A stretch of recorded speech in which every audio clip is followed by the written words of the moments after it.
স্বার্থের এই পৃথিবীতে ভালো খারাপ বলতে কিছুই হয় না। তুমি যার মন রাখতে পারবে তার কাছেই তুমি ভালো, আর যার মন রাখতে পারবে না তার কাছে তুমি খারাপ। আসসালামু আলাইকুম এভরিওয়ান, কেমন আছেন সকলে? আশা করি অনেক ভালো আছেন।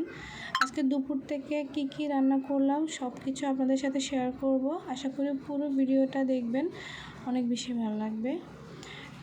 তো চলুন রান্নাতে যাই। প্রথমেই দেখাচ্ছি আমার পছন্দের শাক ভাজি। আমাদের বাসায় হচ্ছে সবাই অনেক বেশি পছন্দ করে শাক খেতে। তো সব সময় যেহেতু শাক খাওয়া হয় সেজন্য একটু অন্য রকমভাবে আজকে ট্রাই করলাম। শাকটাকে চিংড়ি মাছ দিয়ে আজকে রান্না করলাম। তারপর রান্না করব হচ্ছে মুরগির মাংস। তো মুরগির মাংস রান্না করতে আমি কিন্তু সব রকমের মশলা নিয়ে নিয়েছি। পেঁয়াজকে অতটা ব্লেন্ড করে নিই, হাফ ব্লেন্ড। তারপর হচ্ছে আদা রসুন বাটা, একটু নারকেল বাটা, তারপর গরম মশলা, এই তো। আর এখানে নিয়েছি জিরা গুঁড়ি, গরম মশলা গুঁড়ি, লবণ, চিনি, হলুদ আর হচ্ছে মরিচের গুঁড়া। এখন অনেকেই বলতে পারেন যে আপু চিনি কেন দিলেন?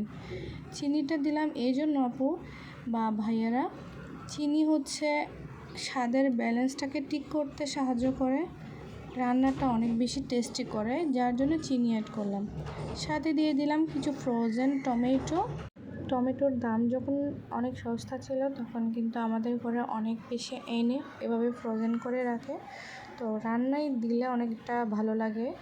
তো আমি কিন্তু টমেটো দিয়ে অনেকক্ষণ যাবৎ ভালো করে কষিয়ে নিয়েছি। দেখছেন তেল কিন্তু উপর ভেসে উঠেছে। এরপর হচ্ছে আমি ব্রয়লার মুরগিটা দিয়ে দিলাম। পুরো মুরগিটাই রান্না করতেছি, যার জন্য পাও দেখা যাচ্ছে। আর এইটা হচ্ছে ভাত পাতা, অনেকে ছিল অনেকে ছিলেন না। আমার আসলে এই জিনিসটার ফ্লেভার অনেক বেশি ভালো লাগে। আর সাথে হচ্ছে চিংড়ি মাছগুলো পরিষ্কার করে নিচ্ছে। আমার শ্বশুর বাজার থেকে আসার সময় চিংড়ি মাছও নিয়ে আসছে, তো চিংড়ি মাছগুলোকে পরিষ্কার করে নিচ্ছিলাম যাতে পরবর্তীতে আর কষ্ট না হয়, এই জন্য চিংড়ি মাছগুলোকেও পরিষ্কার করে নিচ্ছি। অবশ্যই আমাকে কমেন্ট করে জানাবেন আমার শাক ভাজিটা কার কার পছন্দ।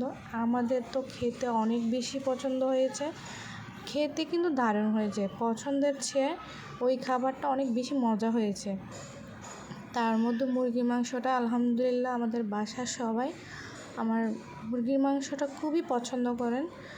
তো এই তো কথা বলতে বলতে কাজ এক ফাঁকে এদিকে করতেছি, আর এক ফাঁকে হচ্ছে চিংড়িগুলো পরিষ্কার করতেছি। যদিও ভিডিও তো ওভাবে দেখাই নাই, আসলে আমরা মেয়েরা এরকমই ফাঁকে ফাঁকে হচ্ছে কাজগুলো সেরে নিই, কারণ দেখা যায় নিজেদেরই কষ্ট হয়ে যায়, যার জন্য হচ্ছে আমরা আমাদের কাজগুলোকে কীভাবে গুছিয়ে নিয়ে যাই সেই চেষ্টাই করি।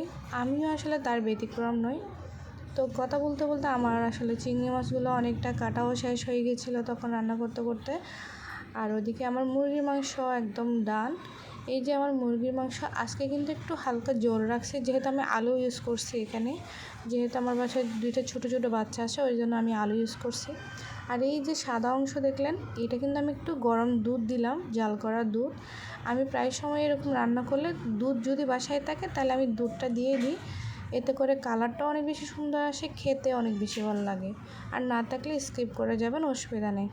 এই তো আমার চিংড়ি মাছও কাটা শেষ। তো কমেন্ট করে জানাবেন কার কেমন লাগে।